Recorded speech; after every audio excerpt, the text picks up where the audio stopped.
Volcan La Pété, c'est la première fois qu'on le dit cette année. Le piton de la Fournaise est entré en éruption sur le flanc est. Henri-Claude Elmaille sur la route des laves. Il nous dira si la coulée est visible ce soir. Il sera en direct dans quelques instants. Elle était attendue depuis fin décembre. Elle nous aura finalement surpris aujourd'hui. La première éruption de l'année. Volcan La Pété, ce matin, c'était aux alentours de 11h. Plusieurs fissures éruptives se sont ouvertes donc sur le flanc est.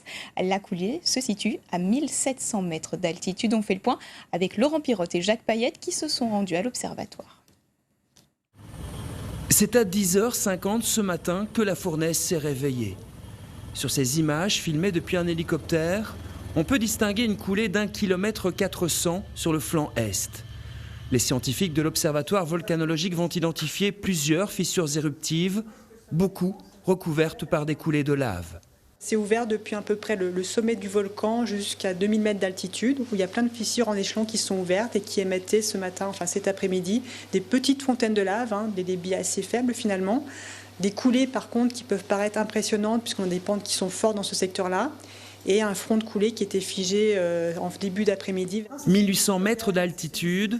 Par-dessus les grandes pentes sur le flanc est, un secteur déjà impacté l'an dernier par de nombreuses éruptions. Il aura fallu 2 phases d'activité sismique cette année pour que l'un des volcans les plus actifs au monde se réveille. La fissure s'est ouverte, plusieurs fissures se sont ouvertes à partir de proche du cratère de Lemieux et s'étendent à peu près jusqu'ici. Et les coulées jusqu'à peu près 1800 mètres d'altitude. L'éruption aurait été visible ce matin depuis la route nationale 2 du Grand Brûlé, avant que les nuages ne viennent gâcher le spectacle. Un spectacle peut être visible ce soir au même endroit, à condition d'avoir de bonnes jumelles et une météo favorable. Vous l'avez entendu, lorsque les nuages ne viennent pas ternir le paysage, les fumerolles sont visibles depuis la route des laves. En ce lundi, l'affluence n'était pas des plus importantes, mais Henri-Claude Elmaille et Willy Fontaine ne ratent jamais une miette du spectacle. Voyez leur reportage. Ils ont beau s'y mettre à plusieurs, river leur regard sur les hauteurs, zéro calebasse, même pas la fumée volcan. Là on voit pas grand chose pour l'instant et c'est vrai que pour l'instant ça reste bien sombre. Mais c'est l'endroit où il faut être. C'est l'endroit où il faut être exactement. Pourtant, derrière ces nuages, l'éruption est bien là, visible en de rares et très courts instants. Lui a fait 4 heures de marche aller-retour dans le Grand Brûlé pour mieux la voir. On était assez très haut pour le voir vite fait, mais après avec le mauvais temps, après, ça a tout gâché le spectacle. Après. Mais quoi qu'on l'a vu Vu la lave sortir du sol, quoi. Plus proche encore, ce passionné de volcan. Il était au pas de Bellecombe, Jacob, lorsque l'éruption a débuté. Après quelques heures de marche par le Dolomieu, le voilà à 150-200 mètres du cône et des coulées. On voit bien la rivière de lave qui sépare en deux d'ailleurs, une à droite et une qui avance tout droit. Et là, bien sûr, on est bien loin de la route nationale, parce que la route nationale, la voit au fond. Le débit depuis le cône est assez... ça va. J'ai vu plus rapide, mais j'ai vu plus lent aussi, donc on va dire que c'est moyen. D'accord. Mais les projections sont pas très hautes en fait. C'est ça qui est remarquable avec cette éruption-là, c'est que les projections sont pas très hautes. Il y a un bon débit quand même, mais les projections sont... pas plus de 10 mètres, je dirais. La plupart des spectateurs se positionnent dans le Grand Brûlé. Certains ont fait route vers le point de vue dès 12h30, 13h. Même s'il est assez loin, il est quand même magnifique. Quand il dégage, on voit quand même bien la lave et puis voilà quoi. Et vous la sortez de loin pour y avoir ça? Moi, je sors de Saint-Pierre. Donc nous l'a pris la route dès que nous l'a vu l'information et puis du coup nous l'a mis, jette un petit coup d'œil. À la faveur de la nuit, l'éruption sera sans doute plus appréciable, à condition que les nuages ne s'en mêlent pas. Et nous posons justement la question à Henri-Claude Elmaille, direction le Grand Brûlé. Bonsoir Henri-Claude, vous êtes sur le site de la coulée 2001. Alors, la situation a-t-elle évolué depuis cet après-midi ?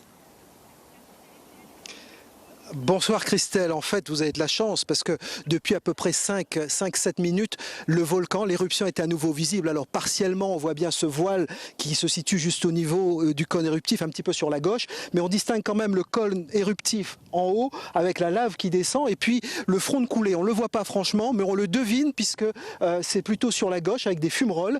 Alors peut-être que la lave a atteint un plateau avant peut-être d'attaquer les grandes pentes, mais rien n'est moins sûr vu d'ici. En tout cas, tout au long de l'après-midi, on s'est dit avec Willy TV1 que le volcan n'avait pas choisi le bon jour pour entrer en éruption. Pourquoi? Eh bien, tout simplement à cause du temps. Alors il n'y avait pas franchement de mauvais temps ici dans le Grand Brûlé. Il y avait un beau soleil avec parfois quelques averses, mais surtout des nuages au niveau de cette bouche éruptive. Et le volcan se laissait difficilement admirer. Nous nous trouvons en tout cas au niveau de la coulée 2001-2004, l'éruption est visible de la nationale et nous nous trouvons à peu près au niveau des tunnels de lave. Voilà. Et Henri-Claude, est-ce que la coulée progresse rapidement? Alors, difficile de dire, vu d'ici, que la coulée progresse rapidement. En tout cas, vous l'avez entendu dans le reportage tout à l'heure, ce passionné de volcan qui se trouve il nous a dit à peu près à 100-150 mètres de la bouche éruptive. Et il nous disait qu'en fait, ce n'était pas une grosse éruption, c'était une éruption plutôt moyenne. Il en a vu de plus petites, mais aussi de plus grosses. Il va falloir attendre les heures qui viennent pour savoir si cette éruption va s'intensifier ou alors baisser en puissance. Et puis, que dire donc aux auditeurs de Réunion La Première Radio et aux téléspectateurs qui nous regardent, venir ou pas? Il faut savoir que nous sommes là depuis à peu près 14 heures. On a vu l'éruption à 14h45, ça a duré 8 minutes à peu près. Ensuite, nuage. À 15h45, on l'a vu très rapidement. Après, une longue éclaircie, une longue fenêtre, large fenêtre entre 17h40 et 18h10. Et puis, juste avant ce journal, il y a eu également cette fenêtre. Mais là, vous voyez, les nuages commencent à arriver, tout comme les visiteurs, parce qu'une éruption, vous le savez, c'est une ambiance particulière, surtout dans le Grand Brûlé. Merci beaucoup Henri-Claude Elma pour toutes ces précisions. Il faut avoir de la chance donc ce soir pour apercevoir les premières fumerolles du volcan. Henri-Claude Elma devant la caméra de Willy Fontaine et Jacques Billan, le préfet de La Réunion. Et ce soir, notre invité, bonsoir. Bonsoir. Merci d'avoir accepté notre invitation. L'actualité nous conduit forcément ce soir à parler du volcan, de cette première éruption de l'année 2020. Vous avez déclenché l'alerte 2.2 du plan Orsec, l'accès à l'enclos est interdit. On sait que plusieurs voix s'élèvent souvent lors des éruptions pour demander l'accès à cet enclos. On se demande si ce n'est pas parfois priver les Réunionnais du spectacle. C'est un spectacle magnifique, mais la priorité est donnée et doit être donnée à la sécurité des personnes. On sait que tout déplacement dans l'enclos est dangereux en période d'éruption. Aujourd'hui, la connaissance scientifique ne permet pas d'établir un cheminement sécurisé d'observation de la lave. C'est la raison pour laquelle j'en appelle à la responsabilité de tous pour respecter les consignes d'interdiction d'accès à l'enclos. Et quels sont les derniers éléments dont vous disposez concernant cette coulée? L'éruption a démarré ce matin. Elle s'est ralentie dans l'après-midi avec un débit actuellement, je dirais, faible. La lave a débuté à 2000 mètres. Elle est aujourd'hui à 1700 mètres. À ce stade, elle ne devrait pas impacter la route nationale 2. Et on ne sait pas si elle devra durer encore?